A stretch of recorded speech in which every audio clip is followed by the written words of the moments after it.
Prayer blessing for the month of November. Natapos na po ang buwan ng Oktubre. Kumusta po ang naging mga araw ninyo? Tayo po ay magpasalamat sa Diyos sapagkat nakita po nating hindi tayo pinabayaan ng ating Panginoon. Sa panibagong buwan ng Nobyembre, atin pong ipagdasal ang lahat ng ating mga intensyon at ang mga kahilingan ng mga taong nagpapadasal po sa atin. Habang tayo po ay nagdarasal, isipin po ninyo, ano ang aking kailangan at ipagdarasal sa panibagong buwan ng Nobyembre? Sa ngalan ng Ama, ng Anak at ng Espiritu Santo. Amen. Mapagmahal na Ama, kami po ay lubusang nagpapasalamat sapagkat hindi niyo po kami kinalimutan at pinabayaan sa nakalipas na buwan ng Oktubre. Nakita po namin kung paano gumalaw ang iyong mapaghimalang kamay sa aming buhay. Patawad po, Panginoon, sa mga pagkakataong kami po ay hindi sumunod sa iyong banal na katuruan, sa mga kasalanan aming nagawa, at sa mga bagay na gagawin sana namin, ngunit hindi namin ginawa.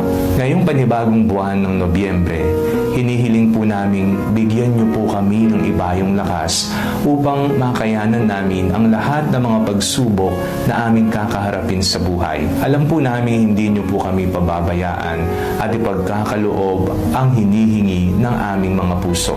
Ipinagdarasal po namin na naway bigyan niyo po kami ng malusog na pangangatawan, kami ng aming pamilya at mga kaibigan.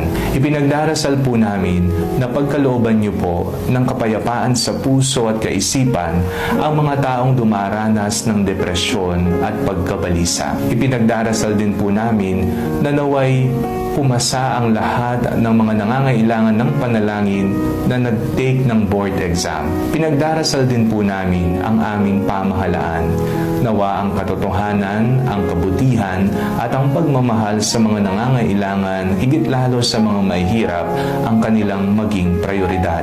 Pinagdarasal po namin ang aming Santo Papa, Papa Francisco, kasama ng mga obispo at mga naitalaga para sa nagaganap na sinodo. Nawa bigyan niyo po sila ng talino, pagkalooban niyo po sa kanila ang regalo ng banal na Espiritu upang maging matagumpay ang ginagawang pagpupulong. Ipinagdarasal po namin ang aming mga sarili, nawa piliin namin palagi ang landas ng kabanalan, piliin namin palagi ang turo ni Jesus sa aming buhay, piliin pa namin sana mas higit pa ang magmahal sa aming kapwa, lalong-lalo na ang mga taong hindi kamahal-mahal sa amin. Lahat ng ito ay ipinagdarasal po namin sa ngalan ni Jesus na aming Panginoon. Amen. Sa ngalan ng Ama, ng Anak at ng Espiritu Santo. Amen.